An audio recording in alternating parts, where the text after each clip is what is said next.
Salut et bienvenue sur la chaîne de Complotiste Diletteur dans un nouvel épisode de mes propres recherches sceptiques pour vous apprendre comment faire vous-même vos propres recherches de façon sceptique et ne pas croire n'importe quoi.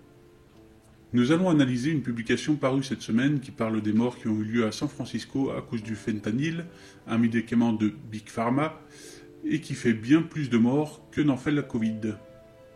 Cette publication a bien sûr pour but de minimiser le nombre de morts du Covid en annonçant que les médicaments de Big Pharma sont bien plus meurtriers, ce qui colle avec leur système de pensée complotiste que Big Pharma ne nous soigne pas ni avec leurs médicaments, ni avec les vaccins bien sûr.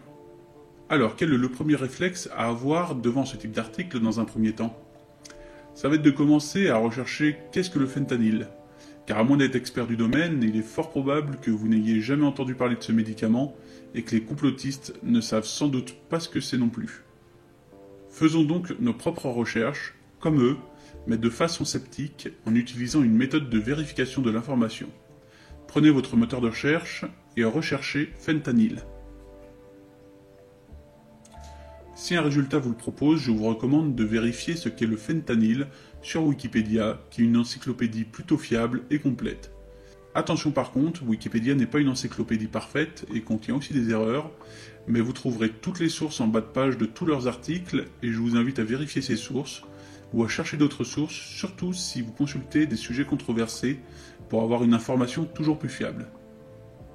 Ici, nous consultons un article sur un médicament et la page Wikipédia sera suffisamment fiable pour faire nos propres recherches sceptiques sur ce sujet. Alors, le fentanyl, c'est un analgésique opioïde et son potentiel analgésique vaut environ 100 fois celui de la morphine. Vous constatez qu'on évoque rapidement la morphine, ce n'est donc pas un médicament commun, surtout en sachant que son potentiel analgésique est 100 fois supérieur.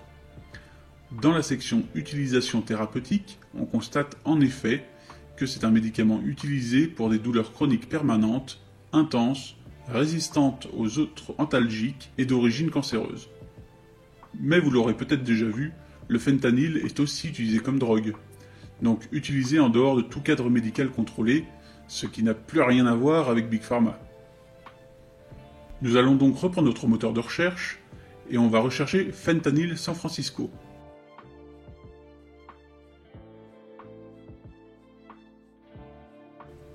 On a donc dans les résultats par exemple cet article de l'Opinion qui explique que le problème est particulièrement aigu à San Francisco où un nombre record de 708 personnes sont mortes d'overdose de drogue en 2020, soit une augmentation de 61% par rapport à l'année précédente. À titre de comparaison, 254 personnes ont succombé à cause de la Covid-19 dans la ville l'an dernier. On n'a donc pas une comparaison de chiffres entre personnes mortes en essayant de les soigner avec un médicament et le Covid, mais entre des personnes qui font une overdose avec une drogue et le Covid, ce qui n'a plus rien à voir avec ce que les complotistes prétendent dans leurs publications. Et c'est sur ce point que les complotistes tentent de manipuler ceux qui ne vérifient pas l'information.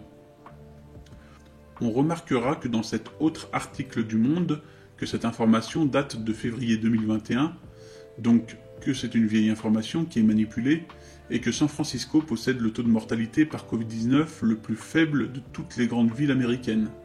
Ce qui est malhonnête de sélectionner la ville qui a le taux le plus faible de Covid-19 pour faire une comparaison.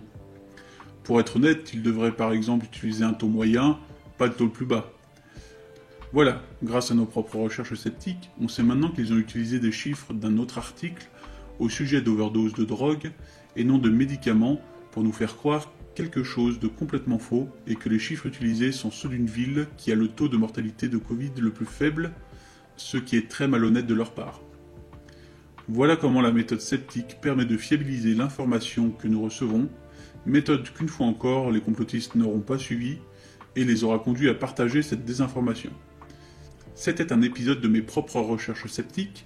N'oubliez pas de mettre un pouce en haut si la vidéo vous a plu, de vous abonner pour voir mes prochaines recherches sceptiques, et si vous souhaitez soutenir mon travail de défense des victimes d'attaques complotistes et d'éducation à la méthode sceptique, vous pouvez me faire un don sur ma page Utip en description. Merci à vous, et je vous dis à bientôt sur la chaîne de Complotiste Diletteur.